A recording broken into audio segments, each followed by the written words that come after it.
Man, hard-fought game. Flames Nation. If you were in the arena and you were cheering for Liberty, thank you. You were worth the difference in the outcome. Really good atmosphere, really good college basketball game. A ton of respect for Jacksonville State. Ray Harper is a fabulous coach. They have really good players. They're never going to be out of it because they play hard. They have a technical equation that's really difficult to solve, and then when you have Jerome Pierre, you're always in the game. So I was proud of our group, though. Thought we were hard to play against for the most part. Really good defensive effort, and unlike the last time we played them, we didn't let some offensive woes affect our commitment on the defensive end. So seen a little bit of growth and maturity from our group in the last time, and hopefully we can keep building on that. Questions? Avery Warden with Liberty Champion. This is a big win tonight for you guys. What does it mean for you and the team to claim the #1 spot in the conference now, especially after losing to Jacksonville State earlier in the season? You said Avery? Yes. Yeah, Avery, it doesn't mean anything yet, sorry. I'm pleased that we won, and we know what's ahead of us. We have Kennesaw on Sunday, a terrific team, really well coached, and in this league, anyone can beat anyone. So there's work to do for us. We got to keep getting better, and but I am pleased with the growth that I alluded to earlier. I just think, sometimes as a player, you want to perform well, right? You have family, friends that are in the stands watching you. It's a big game. You have professional aspirations, all that. So some of those external things can maybe cloud, your intent to win the next possession. And I just thought our guys, I thought we avoided that. Again, I knew Jack State was going to come back. They're really good guys. You just watch the film. So we were able to stem the tide and come out victorious. How about the play from Jayvon Maughmer tonight? Not just what he did on defense, which obviously was admirable, holding Pierre down to tough shooting, but also getting the job done and being very efficient on offense. Yeah, John, good call. He's a complete player, and for what he doesn't give us from the standpoint of what he did at Cedarville, he's even better defensively at this level. Because he has so many other pieces around him, I don't think he's as aggressive as an offensive player. Therefore, he doesn't get as many attempts and doesn't see it go in. So his scoring average is down from what it was in Division II, but not his impact. And I just think his maturity, he's fabulous to coach. I think we drew some energy points off of what he did on both ends. Good call. What value was there in, earlier in the year you had close games, other teams were able to make a comeback and didn't go your way. How much did that experience though help tonight, knowing what it's like to be in those close games and just buckling down, particularly on the defensive end? Yeah, do you want a monetary value on it, or what do you think?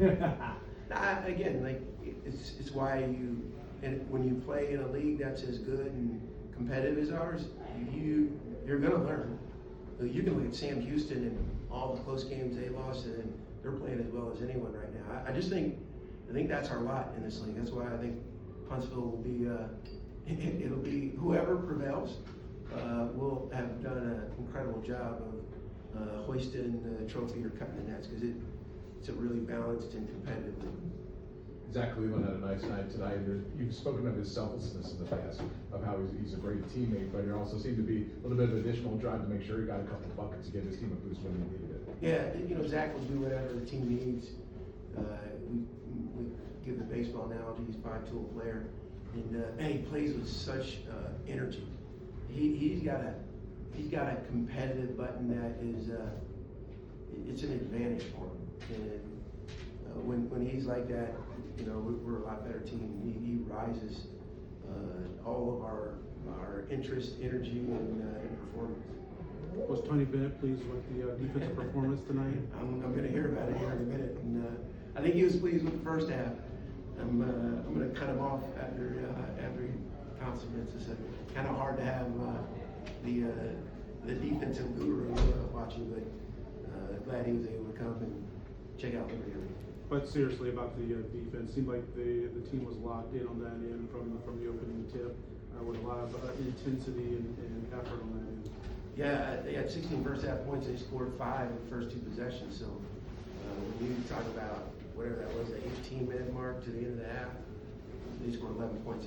For a team that is as good as they are, it's a pretty good accomplishment for 18 minutes.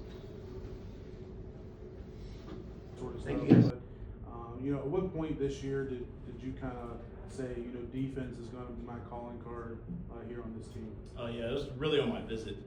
Coach McKay, you know, he came to one of my practices in Cedarville, and you know, on my visit, he told me, like, we know what you can do on the offensive end, but you know, on most visits, they don't tell you what you need to work on, and that's what they did. Told me I need to work on my defense. So, you know, I just wanted to take pride in, you know, getting better on the defensive end, and it kind of just, you know, became my thing. How much of an adjustment is that for you? I mean, you know, because you were averaging 20 points a game last year, and now, you know, some nights you might not take many shots, but how much of an adjustment is that for you to say, you know, I need to lock in on defense? Yeah, I don't think it's really much of a difference for me. It's just, I may not be scoring as much, but you know, I'm helping my team win in different ways, so I think that's really important. Zach, in the first half. Oh yeah, I think that just set the tone for the game. I mean, coming out, and you make them their first couple of shots hard. Like they see their first couple of shots go in, and the rugby's huge. So I think set the tone, hitting them first. I think they tried to out physical us the past few games, and so really trying to punch them first. Having matchups early in the year, including at Jack State, where you guys struggled to finish it off at the end, how beneficial is that in hindsight, knowing how to handle a game where you had a double-digit lead and you could kind of tell they were going to find some punches late? Yeah, I think that's what the conference season is about. I mean, obviously the championship is not.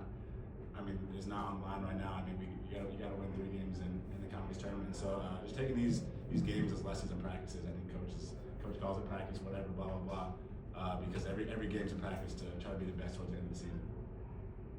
Is that going to be the key focus as you guys go into the final few regular season games before the conference, or is there going to be another thing you guys will be focusing on?